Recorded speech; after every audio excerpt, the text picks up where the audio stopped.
Здравейте, ние сме ученици от клуб Граждански журнализъм на професионална гимназия по транспорт и лека промишленост, която чества своя 50 годишен юбилей. Работихме заедно като един екип от приятели. Беше интересно, полезно, актуално, приятно, забавно.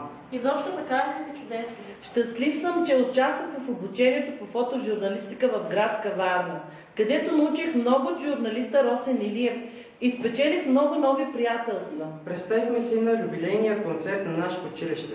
А на дебатите в град Каварна по въпросите на толерантността се изявихме блестящо. Вече съм много по-уверен и с по-голямо самочувствие.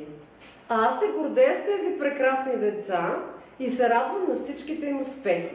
Благодаря ви! Е!